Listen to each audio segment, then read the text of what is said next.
കണ്ണിടാതിരിക്കാൻ വേണ്ടിയിട്ട് തോറ്റെന്നോ പൊരുതി തോറ്റെന്നോ ഒന്നും പറയുന്നില്ല. കാരണം എങ്ങനെ തോറ്റാലും കയ്യിൽ നിന്നുള്ള പോയിന്റ് പോകും. പോയിന്റ് ടേബിളിൽ 1-ാം സ്ഥാനത്തേക്കുള്ള യാത്രയ്ക്ക് റോയൽ ചലഞ്ചേഴ്സ് ബാംഗ്ലൂരിന്റെ റോയൽ പ്രതീക്ഷയ്ക്ക് കൃത്യമായി കടിഞ്ഞാലിട്ടിരിക്കുകയാണ് ലക്നോ സൂപ്പർ ജയൻസ്. പോയിന്റ് ടേബിളിൽ 10-ാം സ്ഥാനത്തുള്ള ടീം. അങ്ങനെ ഇപ്പം നിങ്ങളിപ്പോൾ ഒന്നാമത് കയറി പോകേണ്ട എന്ന് കൃത്യമായിട്ട് പറഞ്ഞിരിക്കുകയാണ്. എന്തായാലും ആർ സി ബിന്റെ വിശാല ഹൃദയമായ മനസ്സ് നിങ്ങൾ കാണാണ്ട് പോകരുത്. ആ കാര്യം ഞങ്ങൾ ആർ സി ബി ഫാൻസ് പറയും കേട്ടോ.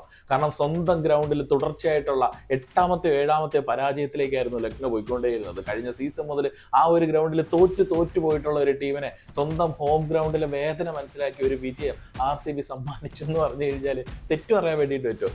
എന്തായാലും ആർ സി ബിക്ക് പലയിടങ്ങളിലും പാളിപ്പോയിട്ടുള്ള ഒരു മത്സരമായിരുന്നു. മഴയടക്കി വില്ലനായി. പക്ഷെ മിച്ചൽ മാഷ് ആയിരുന്നു ഇന്ന് റിയലി ആർ സി ബിയുടെ ബൗളിംഗ് നിരക്ക് നേരെ വില്ലനായി വന്നത്. അതുപോലെ പന്തിന്റെ പ്രകടനവും എടുത്തു പറയേണ്ടതാണ്. കോടി കൊടുത്ത് പന്തിനെ വാങ്ങിയിട്ട് ഇതുവരെ പന്തിൽ നിന്നൊരു ഇമ്പാക്ട് ലക്നോയ്ക്ക് ഉണ്ടായിട്ടില്ല എന്ന് പറയുകയാണെങ്കിൽ ഇന്നത്തെ 10 ബോളിലെ 32 റൺസ് തീർച്ചയായിട്ടും ഈ മത്സരത്തിന്റെ ഗതി മാറ്റി എഴുതിയിട്ടുള്ള ഒരു ഇന്നിംഗ്സ് ആയിരുന്നു. പന്ത് ഇന്നത്തെ വിജയശില്പികളിൽ ഒരാളാണ്. പ്രിൻസ് യാദവ് മാൻ എന്നാ ബോളിംഗ് ആണ്.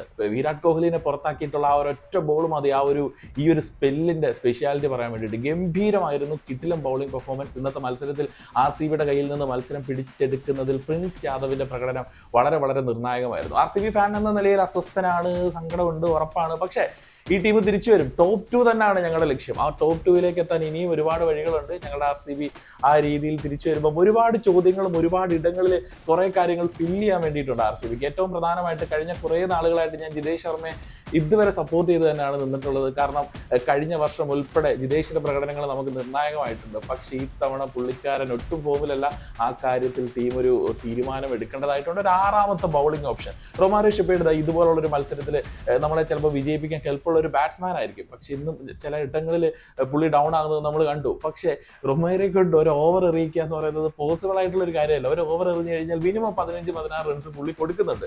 സോ ഒരു 6th ബൗളിംഗ് ഓപ്ഷൻ കണ്ടെത്തേണ്ടത് ബാംഗ്ലൂരിനെ സംബന്ധിച്ച് ഏറ്റവും നിർണായകമാകുകയാണ്. എന്നാലും ലക്നോ ഒരു ജയമൊക്കെ നേടി. അവരെ സംബന്ധിച്ചിടത്തോളം, അവരുടെ ആരാധകരെ സംബന്ധിച്ചിടത്തോളം ഒരു ആശ്വാസ വിജയമാണ്. ആ ആശ്വാസത്തിന് ഞങ്ങളുടെ വിശാല ഹൃദയമുണ്ട് എന്നുള്ളത് മാത്രമാണ് ഞങ്ങളുടെ ഒരു സന്തോഷം.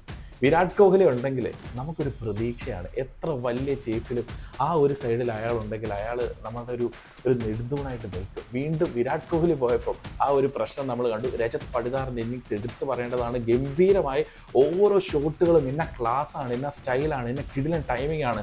സ്പിന്നർ മർദ്ദകനായിട്ട് തങ്ങളെ കൊണ്ട് തുടരുക. എന്തായാലും തിരിച്ചു വരട്ടെ. ഒരുപാട് പോസിറ്റീവുകൾ ഈ ഒരു മത്സരത്തിൽ ഞങ്ങൾ ആർ സി ബി ഫാൻസ് കണ്ടിട്ടുണ്ട്. ആ പോസിറ്റീവുകൾ മനസ്സിലേക്ക് എടുക്കുന്നു. എങ്ങനെ ഉണ്ടായിരുന്നു ഇന്നത്തെ മത്സരം? തിരിച്ചു വരൂല്ലേ നമ്മുടെ ആർ സി ബി തിരിച്ചു വരൂല്ലേ? കമന്റ് ബോക്സിൽ പറയാം.